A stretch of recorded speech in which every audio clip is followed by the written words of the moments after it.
Hi, I'm Justin, and welcome to the Landis Look, where we take an inside look at the world of real estate. And today we're here with Ben Riekhof. Ben, welcome. Thanks, Justin. Ben is one of the awesome agents on our team, and he is a resident of the Arizona Lofts. He sells a bunch of condos there, and he is secretary of the HOA. And so today we're taking an inside look at homeowners associations, and Ben is our local expert, and so he's going to share some of his inside knowledge with us. Ben, first of all, what is an HOA? If you hear HOA or homeowners association, what does that actually mean? Yeah, HOA basically stands for Homeowners Association. And if you buy a condo or a townhouse or any kind of building that has any common elements, you are automatically a member of the HOA. Cool. So I think a lot of people think that the HOA is the group of people who maybe tell folks what they can and can't have on their porch. But in actuality, anyone who buys into that community is on the HOA. And so what that means is you own the home or you own the condominium, but you also have a percentage stake in what's known as the common elements of the property. Yep. So common elements could be a pool, it could be a gym, it could be any of the exterior. And as a member of that HOA, you have a responsibility for maintaining those common elements. In your experience, would you say that people have generally a positive or negative perception of the HOA? Are people like, yes, this is good, or they are telling me I can't put plants on my balcony? Yeah, I think the perception of the HOA is that kind of busybody resident who runs around with a clipboard and is telling people they can't have certain things on their patio. But in actuality, what an HOA does is they really just help maintain those common elements. But yeah, overall, the perception is that there are people who are trying to tell you what to do. So how did you get on the HOA board? Are you the busy, you normally walk around with a clipboard? You're like, yeah, this is going to be really great. How did you get on the HOA personally? Yeah, it's kind of interesting. I'm the kind of person who doesn't like it when people tell me what to do, and I like to stay out of people's business as much as I can. But it got to the point where when I moved into the Arizona Lofts, I didn't really have any interest in it. Yeah. And then it got to the point where I noticed our property management company wasn't doing some things. So one day they told us that they were going to remove some bikes that looked to be abandoned. They sent it out by an email. And I was thinking to myself, okay, I need to label my bike to let them know that it's my bike and it's not abandoned. And they didn't put any signs up. They didn't do any notice other than one email. And then usually it takes these guys a month to change a light bulb. But the day that they said that they were going to start removing bikes, they were out there with bolt cutters early in the morning. And so many residents got their bikes taken. Oh my goodness. Yeah, and I love bikes. You know me, I love bikes. And when I saw this happen, I was so upset that I went to a board meeting. And I'd never been to an HOA board meeting before. What are those meetings like? Yeah, so it depends on the community, right? So some board meetings, they start out with some announcements. They make sure that they take care of all the business, and then they just kind of open up the floor. When I went to my first board meeting, it wasn't like that. It was chaos. Yeah. They just opened up the floor right away, and it was an airing of grievances. So it depends on your community, honestly. So I walk in and I was like, wow, there's a problem with the property management company. They're taking people's bikes. There seems to be a problem with organization on the board. And so I volunteered to search for a new property management company. I got on a committee and we started looking for a new management company. And the more I learned about how the process worked, the more I saw that maybe some changes needed to happen on the board. There were a lot of people that they were burnt out. Yeah. And so because it's got to be something. This is completely volunteer, right? You're not getting paid to do this. Completely volunteer, and I don't blame them for kind of being tired of it because in the past a lot of people didn't want to be on the board. Yeah. And so they had taken on this burden for themselves for a long time, and they were ready for kind of a changing of the guard. And so the other people with me on that committee, we ended up joining the board. I didn't really want to join the board, but there weren't a whole lot of people that were chomping at the bit to do it. So since I had kind of already had an inside look into how it worked, that's what got me on there. And we made changes. We changed the property management company. We got new landscapers. We got new custodial staff. So what's been your perception now that you've done it? Have you enjoyed it? Is it a lot of work? If somebody is in a HOA and they're thinking about, hey, maybe I do want to get involved, maybe I do it, what kind of firsthand info could you share with them? I think if you have a good team, it's not that much extra work. So you need to have some other people with you who are really energetic and wanting to make this community better. So if you see some problems with your community, I always say, you can't complain if you don't get involved, especially with an HOA. You can, but it's not helpful. Plenty of people can, but it's just not helpful. Yeah. So if you want to get involved, go to an HOA meeting. Go check out what's going on in the community. Learn about your board members. Learn about how decisions are being made.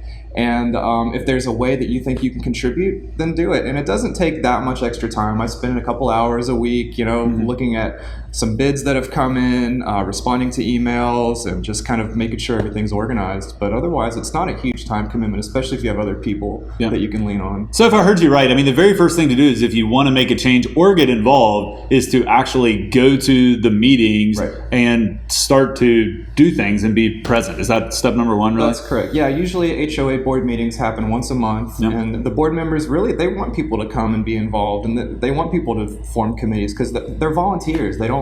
This is not their full-time job.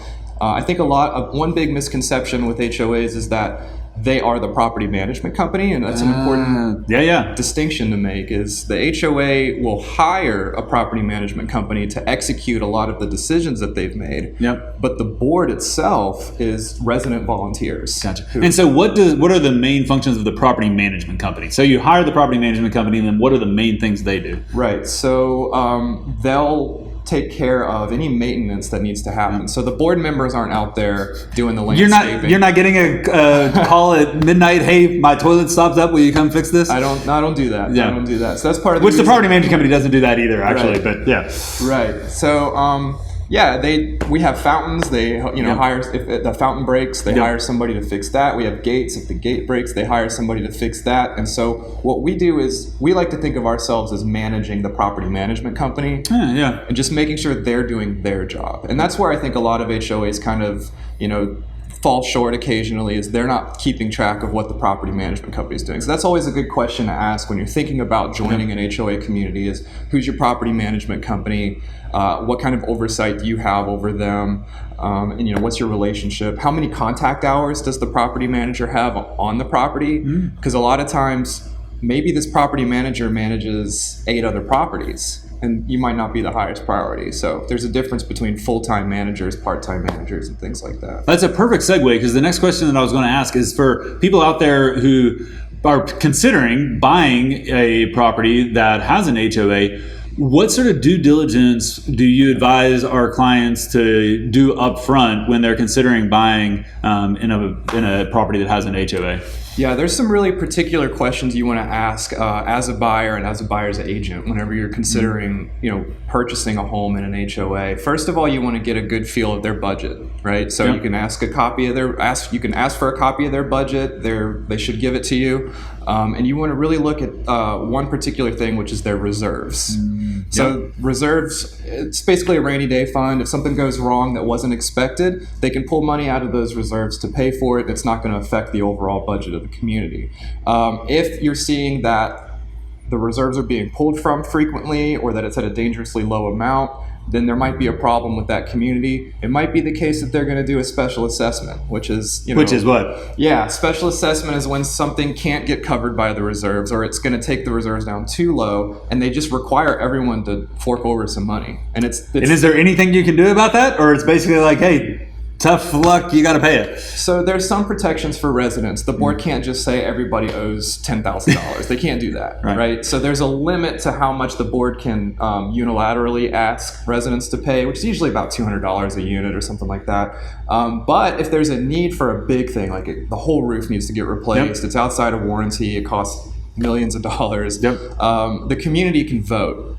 And if the community decides that it's in their best interest to pay this money, then they can vote for it, and everybody pays their share. Yeah, and sometimes that's just what's required. It makes me think of a building that a handful of years ago had a big problem with the parking garage, and there was no choice but to fix it, but it was ultra expensive. And there was a huge special assessment, which obviously impacts you if you're living there, but it also impacts the saleability of your unit because, the new buyer, either you're going to pay it or they're going to take it on if they're paying it in installments. And that can be a big impact for somebody because it's changing your monthly setup a lot, or you just got to end up paying it all up front instead of paying it over time. Right. Yeah, it just depends on how they set it up. But yeah, that's a risk, with joining a community with an HOA. But of course, that risk is distributed among all the other residents. Sure. It's not just all on you as an individual. So that's, there's benefits, but then there's also that risk that, you might have a special assessment. So that's another good question to ask. And then usually we ask for a copy of their bylaws, their rules and regulations. A big thing for a lot of people is they want to know if there's rental restrictions.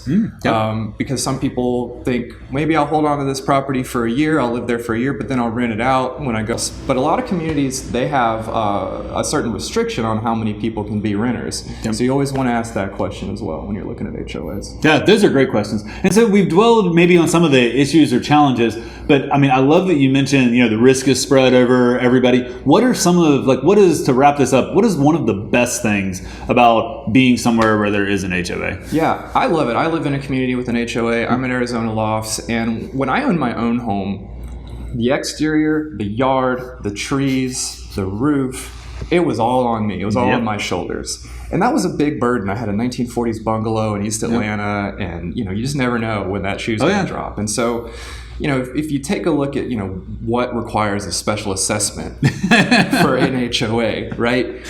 Maybe I'll have to pay out a little bit to cover something, but it's going to be distributed among other residents. When a tree goes through my roof, right? Or if I need to dig up my front yard because my galvanized pipes, closed in on itself, that's on me. 100%. And basically everything in a single family home is a special assessment, right? Anytime anything happens, there's a special assessment and you take 100% of that assessment. Everything's a special, every trip to Lowe's is a special assessment. So that for me, it's nice to know that my responsibility is being spread out among other people. And it's also nice to know that, we have a very active board that's going to make good decisions for that community. They're going to manage our finances well. They're going to pick the right people to do the construction.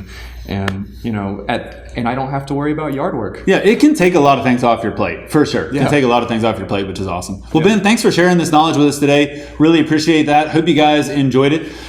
If you watched last week and you're like, hey, I thought this was going to be the Landis Look on location, well, guess what? If you've ever done a construction project, you know that sometimes the timelines are hard to hit exactly, and we were so close to being ready for this week. But next week, we will definitely be on location, and we'll take a look at a rehabbed house that we saw a few months ago at the beginning stages, and now we'll get to see it at the end. And if you have any questions about an HOA, if you're considering buying a property with an HOA, feel free to reach out. Send us a message, drop a line here. We'd love to help you track down the answers and make good decisions. So thanks for listening today, and we'll see you again next week.